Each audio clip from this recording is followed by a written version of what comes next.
जो बूथ पे वोट पड़ा था तो महिला के पैसा बांटे जाते हैं 500-500 रुपया कि जाओ बूथवा पे वोट देना। तो हम लोग समझ गए हैं, सभी लोग समझ गए हैं। कौन बांटता है? भाजपा के बांटती है और कौन बांटता है? SIR के जरिए ये लोग बिहार में एक बार फिर से खेला करने की तैयारी में थे कि दिल के मासूम बह गए और मुख्यमंत्री बनते बनते रह गए। संविधान हमारा ये सिखाता है कि हम एक वोट के हकदार हैं, ठीक है। वही हमारा वोट ही आप छीन लेंगे तो क्या जो है अधिकार हमारा रह जाएगा? पैसा पकड़ो, सिलाई मशीन लो, ये चीज लो, हमारा वोट डलवाओ, ये सब इतनी दबाव रहता है कि महिलाओं के एक कमरा में बुला बुला करके बात होता है मेरे भैया, ब्लॉक पे। ये सरकार बनाते हैं बीजेपी के लोग वोट चोरी करके। उत्तर प्रदेश का मुख्यमंत्री जैसे रावण ने सीता का हरण करने के लिए एक बाबा का रूप रखा था, उसी प्रकार से उत्तर प्रदेश का मुख्यमंत्री आदरणीय योगी आदित्यनाथ जी ने बाबा का रूप धारण करके उत्तर प्रदेश के नौजवानों, किसानों, मजलूमों के सपनों का हरण करने का काम किया है। एक तरफ एनडीए है और दूसरी तरफ इंडिया गठबंधन। इंडिया गठबंधन चाहे कांग्रेस पार्टी हो चाहे समाजवादी पार्टी, वो लगातार वोट चोरी के मुद्दों को लेके सड़कों पर है। राहुल गांधी एक तरफ प्रदर्शन कर रहे हैं, वहीं दूसरी ओर अखिलेश यादव प्रदर्शन कर रहे हैं और वो बैरिकेडिंग तक ठान जाते हैं, जिससे ये संकेत हो जाता है कि ये लड़ाई अब रुकने वाली नहीं है और बहुत लंबी लड़ाई है। आम जनता वोट चोरी के मुद्दे को कैसे देखती है और SIR के मुद्दे को कैसे देखती है, ये जानने की कोशिश करेंगे। तमाम महिलाएं हैं, तमाम पुरुष हैं, उनसे जानने की कोशिश करेंगे। हालांकि आज 79th इंडिपेंडेंस डे है, उसकी भी खुशियां लोगों के अंदर हैं, लेकिन आज़ादी के वक्त ये बड़ा सवाल उठ रहा है कि क्या वोट चोरी हो रहा है? कैसे देखती हैं वोट चोरी के मुद्दे को? हाँ भैया, बहुत बढ़िया सवाल पूछे हैं। हम लोग तो गांव वहीं से हैं, आए थे घूमने के लिए, ठीक है, लखनऊ में। हाँ, बहुत गांव में समझ लीजिए कि जो बूथ पे वोट पड़ा था तो महिला के पैसा बांटे जाते हैं 500-500 रुपया कि जाओ बूथवा पे वोट देना। तो हम लोग समझ गए हैं, सभी लोग समझ गए हैं। कौन बांटता है? भाजपा के बांटती है और कौन बांटता है? बहुत बड़ा आरोप लगा। आरोप ना भैया, सही बता, सबूत के साथ कहो तो हम वीडियो बना के भेज दें तुम्हारे मोबाइल पे। ऐसे क्यों बता रहे हो आप? 500 रुपया महिलाओं को बांटते हैं, गाँव में लगाए हैं, सब अपना जो है कि चंगू मंगू पीछे पीछे लगा देते हैं और कहते हैं कि जाओ वोट डलवाओ, ये करवाओ। अब बताओ, अब जो सिलेंडर बंटवाए थे सारी महिलाएं परेशान है, भूसा में फेंक दिए, लकड़ी पे खाना बना रही हैं। क्या भाजपा ने दिया, क्या दिया? ये कौन है? जोगी मोदी? हम तो नहीं जानते हैं। गांव की महिलाएं बड़ी भोली होती हैं, लाइन लगा करके जाती हैं, समझाया जाएगा उनको, घर घर जा करके बताया जाएगा, हम लोग बताएंगे जा करके। क्या 500 रुपए का ऑफर मिला है वोट डालने से पहले? अरे भैया, बहुत लोग आए थे, कहे 500 रुपया सबको बंटवा दीजिए आप लोग, हमको वोट डलवाइए, ऐसे ऐसे बोल रहे थे। आप भारतीय जनता पार्टी पे भी बड़ा आरोप लगा रही हैं, आप चुनाव आयोग के व्यवस्था पर भी सवाल खड़े कर रही हैं। अगर ऐसा है तो मैं ये कहना चाहूँगा कि देखिए, एक बड़ा सवाल जो है ये बता रही हैं, खड़े कर रही हैं भारतीय जनता पार्टी के ऊपर कि भारतीय जनता पार्टी 500 रुपये बंटवाती है और उनको वोट मिलता है। चुनाव आयोग कहाँ रहता है? वोट जो वोट की बात होती है तो सारी बहनें हमारी जो हैं बूथ पर जाएं, एक एक वोट डालें, जाकि जो उनका चहेता कोई प्रत्याशी है जो हमारे समाज के लिए काम कर रहा है, गांव के बच्चों के विकास के लिए काम कर रहा है, जो महिलाओं को जो है सम्मान दे रहा है, उनको जिताने के जो है काम करे हमारी महिला। आपसे संदेशा मैं पहुंचवाना चाहती हूँ पूरे उत्तर प्रदेश में ना, पूरा 140 करोड़ जनता को हम लोग भी बताना चाहते हैं। गाँव से बिलोंग करते हैं भैया, खेत में खलिहान में रोपनी कटिया बिनिया सोहनी हम लोग करवाते हैं और करते हैं तो खाने को मिलता है। यहाँ कोई पूछने वाला नहीं, ना कोई करने वाला है। महिलाएं परेशान है, 2-2 बच्चा स्कूल बंद कर दिए, 2-2 किलोमीटर 5-5 किलोमीटर विद्यालय पढ़ने जा रहे हैं, विद्यालय पूरा बंद है। पीडीए का पाठशाला समाजवादी ने चला रही थी, बहुत अच्छा लग रहा था, पूरे गांव में बच्चों को पढ़ाया जा रहा था। अब सोच लो, पहले तो समाजवादियों ने देखे पार्टी से हट के, पार्टी वाली बात नहीं, जो अच्छा काम करेगा उसका नाम आदमी लेगा।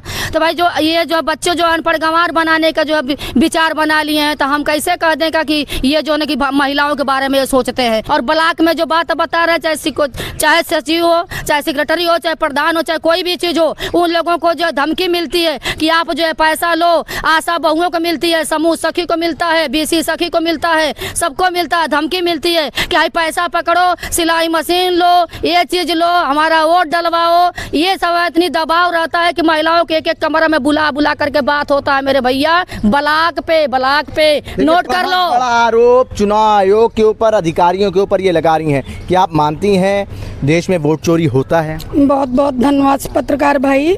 और सबसे पहले तो आज जो है 15 अगस्त पे अपने करोड़ों देशवासियों को, अपनी जनता को जो है बहुत बहुत धन्यवाद, बहुत बहुत बधाई देते हैं इस पावन अवसर पे जो हमारा आज़ादी का दिन है आज। क्योंकि आज जो है आज़ाद देश की आज़ाद महिला हूँ, गुलाम देश की गुलाम महिला नहीं हूँ, आज़ाद देश की आज़ाद महिला हूँ। और रही बात आरोप का, तो भैया ये बताइए, आरोप नहीं है, आरोप तो सही है ना। अगर चुनाव आयोग जो है इस तरीके अगर बेईमानी न करे, भ्रष्टाचार न करे, हम लोग को स्वतंत्र छोड़ दे, हम लोग अपना सही से स्वतंत्र जो है अपना वोट तो डाल सके, अपना अधिकार तो समझें। जानते हैं ये हमारा अधिकार ही जो छीन ले रहे हैं। जैसे हम लोग गांव जाते हैं ना, गांव में रहते हैं या शहर में रहें या गांव में रहें, लेकिन हमारा अधिकार तो है ना वोट डालने का। तो आप हमारा अधिकार ही तो हमसे छीन रहे हैं ना, तो आप मेरा अधिकार नहीं छीन सकते। ठीक है, संविधान हमारा कहता है कि हम संविधान के तहत आते हैं, हम संविधान हमारा ये सिखाता है कि हम एक वोट के हकदार हैं। ठीक है, वही हमारा वोट ही आप छीन लेंगे तो क्या जो है अधिकार हमारा रह जाएगा? नहीं रह जाएगा ना। जनता बहुत परेशान है, पूरा अस्पताल से लेकर के आप बताइए कि हर चीज, तहसील से लेकर के कचहरी से लेकर थाना से लेकर पुलिस से दरोगा से लेकर जनता परेशान है, क्योंकि उनको बड़े अधिकारियों को फोन करके दबाया जाता है कि जो दूसरे का अगर कोई सपोर्ट करेगा तो उसको पकड़ के बाथरूम में बंद करके मारो। अब सोच लो, पहले ये सपोर्ट करते हैं लोग, अधिकारी को फोन लखनऊ से जाता है, चाहे कोई भी अधिकारी। बड़े बड़े आरोप जो है ये महिलाएं लगा रही हैं, कहती हैं हम गाँव से आए हैं और गाँव में किस तरीके से वोटिंग होती है वो हम जानते हैं।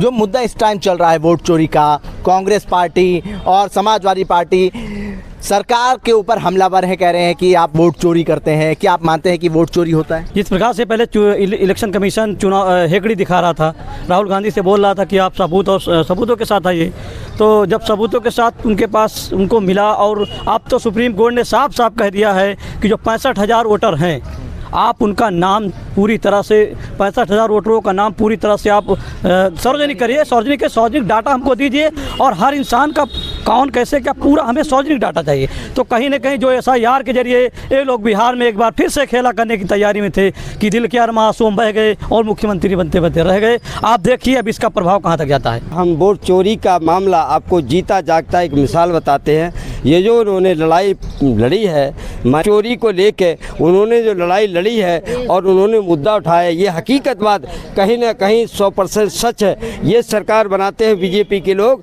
वोट चोरी करके और अभी तक सरकार बनाते रहे। वोट चोरी में उनका विश्वास है और EVM में उनका विश्वास है। अगर ये वोट चोरी न करें, EVM का अगर मुद्दा उनके हाथ में ना हो, तो हम ये इस बात का चैलेंज देते हैं। ये कभी भी आते हैं, कहाँ के रहने? मैं कन्नौज से आता हूँ। ये भी गांव से आती हैं। ये कह रही हैं कि हमने देखा है कैसे मतदान होते हैं। इन्होंने चुनाव आयोग, भारतीय जनता पार्टी और तमाम अधिकारियों के ऊपर बड़े सवाल खड़े कर दिए। क्या ये सच कह रही हैं? आप मानते हैं कि क्या पैसे बंटते हैं, क्या अधिकारी दबाव बनाते हैं एक पक्ष पे वोट डालने के लिए? अभी हम आपको हकीकत बताते हैं।